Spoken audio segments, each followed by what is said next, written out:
intenção de orientar jovens que cometem atos indisciplinares em ambiente escolar com a prestação de serviços voluntários, o programa PROSEV, que conta com a parceria da Secretaria de Educação do Estado de Mato Grosso do Sul e a Secretaria Municipal de Campo Grande, é um programa desenvolvido pelo promotor de Justiça da Infância e Juventude, Dr. Sérgio Harfuji. Para a gente entender um pouquinho mais sobre esse programa, tirar algumas dúvidas, estou com ele aqui no estúdio. Olá, doutor. Bom dia. Bom, para a gente começar, o senhor pode explicar para a gente o que é o programa PROSEV? O PROSEV nasceu de uma aproximação do Ministério Público, de educadores, que há 15 anos atrás já reclamavam a falta de disciplina na escola, a falta de respeito com o professor, com os demais profissionais e até mesmo com situações de violência. Nesse período todo, nós observamos que para o desenvolvimento adequado das atividades escolares, a disciplina é fundamental, a ordem é fundamental. E percebemos também que a falta de limites dentro da escola acabava favorecendo para crianças e adolescentes e até parar na delegacia. Teve um dia que uns 200 processos vieram de uma vez só para a minha mesa. E eu fui olhar, todos eles eram de escola. Deve ter ficado lá no arquivo da delegacia e de repente vieram todos eles. E eu percebi que estava na hora de me antecipar a esses problemas, porque grande parte deles daria para ser resolvido na escola. O PROSEV, ele é um programa então de favorecimento à conciliação escolar para evitar a evasão, para evitar a violência. Assim, ouvindo educadores, ouvindo doutores em educação, tive muito apoio de segmentos das universidades, nós desenvolvemos uma aproximação do Ministério Público na escola como orientação à prevenção. Aquele ato que está escrito no Código Penal como ato infracional, o ato infracional é o crime que é praticado por quem tem menos de 18 anos. No lugar da gente lidar com o ato infracional, que obrigatoriamente vai parar numa delegacia e que vai parar numa audiência judicial, para o bem até desse adolescente, resolvemos então orientar que essa atitude fosse lida como indisciplina. Então muda todo o caminho. Se é ato infracional, vai para a delegacia. Se é um ato de indisciplina, você resolve na secretaria da escola. Mas a ideia de impunidade estava gerando para esse aluno o estímulo para prosseguir fazendo. Então, tudo que a disciplina escolar trazia era uma advertência para qualquer atitude. Batia num colega, advertência. Xingava, quebrava a escola, advertência, advertência. A advertência, ela tem um propósito. É você avisar que aquela atitude é errada e a consequência se ele fizer. Como você vai ter credibilidade se tudo que esse adolescente, esse aluno fizer, você só diz que está errado e que está errado e que vai acontecer e nunca acontece? Assim, então, nós trouxemos para a escola uma proposta de reparação desse ato de indisciplina. Eu gosto de simplificar. Sujou, limpou. Quebrou, conserta. Ofendeu, vai pedir desculpa.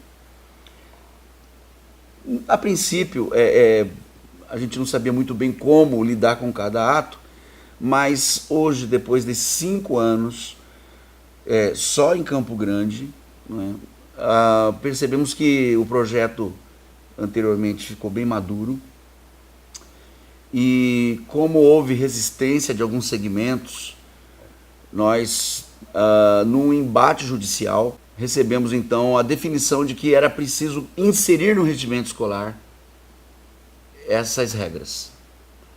Hoje, Campo Grande é a primeira capital do país que tem nos seus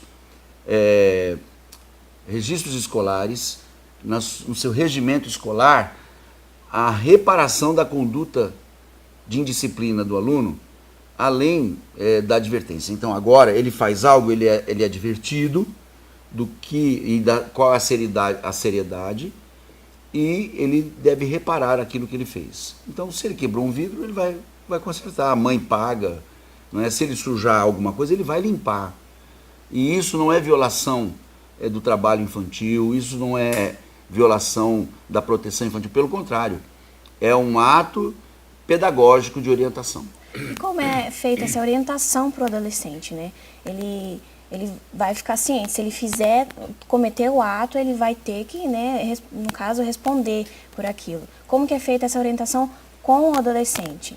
Assim que ele pratica algum ato que fere o regimento escolar, ou aqueles que a gente sabe, brigar, quebrar, sujar, ofender, desacatar, algo que tem sido negligenciado é o desacato. Um professor concursado, ele tem a investidura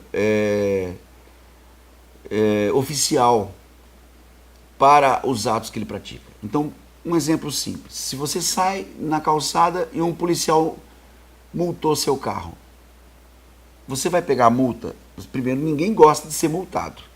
Mas porque você não gostou de ser multado, você vai amassar a multa? Você pega a multa e amassa e joga no policial, fala, não gostei. O que acontece? Ele vai te enquadrar por desacato, porque ele sabe o que significa o artigo 331 do Código Penal. Esse artigo 331, ele dá uma prisão de 6 meses a 2 anos. Só que essa mesma lei, esse mesmo artigo, também serve para um professor que é desacatado na sua função. E é muito comum um aluno rebelde, um aluno problema, não gostando da nota que ele tira, amassa a prova, joga no lixo, rasga na frente do professor, ou quando não joga na cabeça do professor. Ele acabou de praticar um ato infracional, se ele é um adolescente. Eu penso que nós estamos educando mal essa geração, porque se ele faz isso com o professor, e aí vai fazer lá na rua com o policial, ele vai perceber as consequências.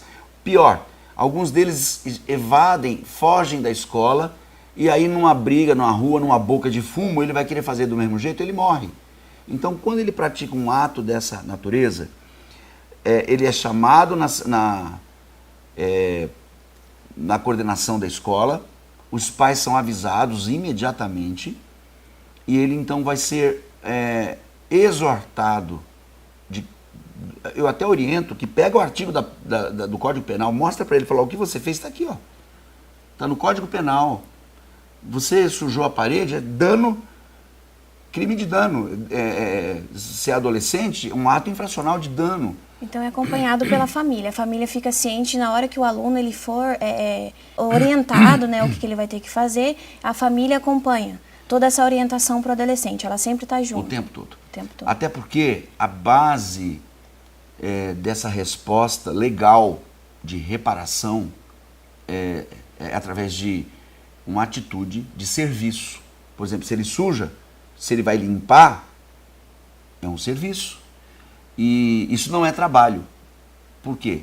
A base jurídica está no poder familiar. O artigo 1634, inciso 7 do Código Civil, diz que as pessoas menores de 18 anos estão debaixo da competência dos seus pais para serem exigidos em respeito, obediência e serviços próprios da sua idade e condição. Então, se ele admite sujou, muito bem. A mãe mesma vai dizer, então você limpa. É assim nas casas. Qualquer casa onde queiram criar bem seus filhos, mesmo criança é orientado. Se ele joga uma casca de banana em casa lá fora do cesto de lixo, querido, vem cá, pega essa casca, põe no cesto. Isso quer dizer, se um pai ou uma mãe quiser educar bem seu filho. Uhum. Infelizmente, nem todos fazem isso. Caso o adolescente persista naquele erro, né? Ele vai continuar fazendo, vai ser orientado, né? Vai prestar o serviço, e ele insistir e continuar fazendo as mesmas coisas. Qual atitude é tomada pela escola? Ele vai reparar a atitude dele na escola.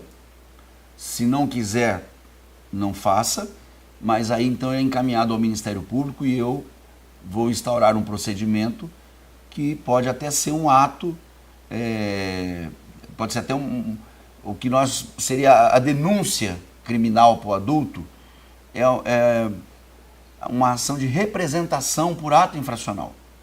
Aquilo que o adolescente fez, então eu vou apresentar ao judiciário e a partir dali o nome dele vai estar já nos registros da polícia e do fórum. Isso é a pior coisa que pode acontecer para o adolescente. Ele pode até receber outra advertência judicial. Ele pode até receber uma remissão, que é um perdão.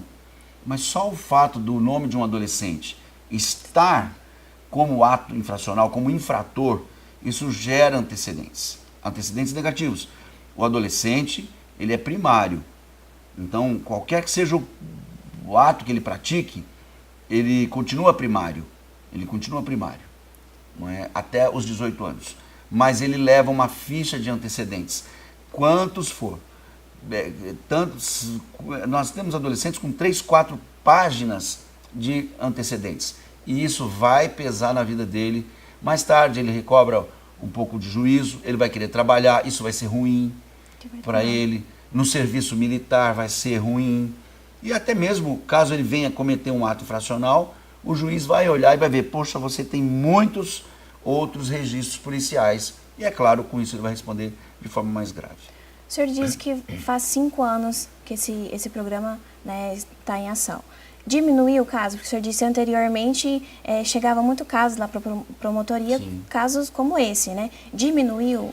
Teve uma diminuição significativa em relação, depois da implantação do programa, depois da execução? O Conselho Tutelar Norte já enviou uma certidão informando que até 80% dos registros de atos de indisciplina e de violência decorrentes de escolas foram reduzidos. Então, para mim, isso é um índice significativo. Eles não terminaram, eles não acabaram. No entanto, primeiro, nós evitamos de mandar esses adolescentes para a delegacia, permitindo que a delegacia se ocupe com fatos mais graves. Não é? Até porque, se dentro da escola ocorre um fato mais grave, como uma lesão grave, um porte de arma de fogo, droga, aí vai para a delegacia. E aí, então, a Delegacia de Infância e Juventude vai ter oportunidade de apurar melhor, já que esses casos de indisciplina escolar estão sendo resolvidos na escola. Bom, para encerrar, né, o nosso assunto hoje, o interior do estado, algumas cidades, né, do interior, estão procurando, né, o senhor para poder estar inserindo nas escolas também. O senhor acredita que esse programa ele pode estar no Brasil, ser nacional, não só no estadual, né, pode ser nacional, precisa de ajustes, precisa de, né, ajustar algumas coisas para que ele possa crescer mais?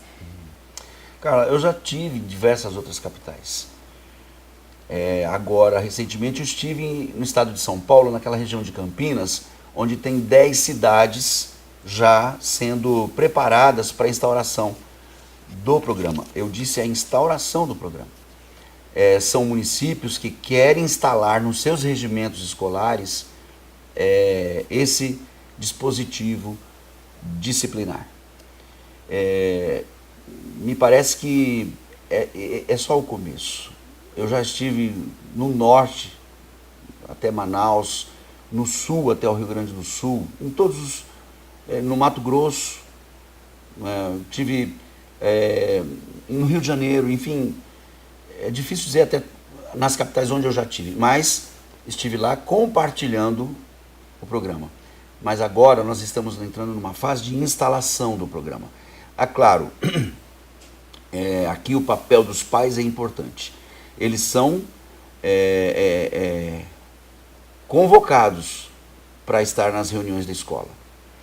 O artigo 129.5 do ECA, do Estatuto da Criança e do Adolescente, diz que compete aos pais, é responsabilidade dos pais, não só a matrícula, mas o acompanhamento da frequência e também do aproveitamento escolar. 90% dos adolescentes que a gente atende em audiência de ato infracional estão fora da escola, estão usando maconha e os pais já dizem que não tem controle sobre eles. Isso não existe. Os pais são obrigados a ter o controle sobre seus filhos. Os pais são obrigados a dar conta dos filhos que põem no mundo. E isso nós estamos alertando e orientando, até mesmo sob pena de responderem por abandono intelectual. E eu conversei com o promotor de Justiça da Infância e Juventude, Dr. Sérgio Harfuji. Doutor, muito obrigado pela presença. Obrigado, cara. Esse foi mais um programa Entrevistando, espero que tenha gostado e até a próxima.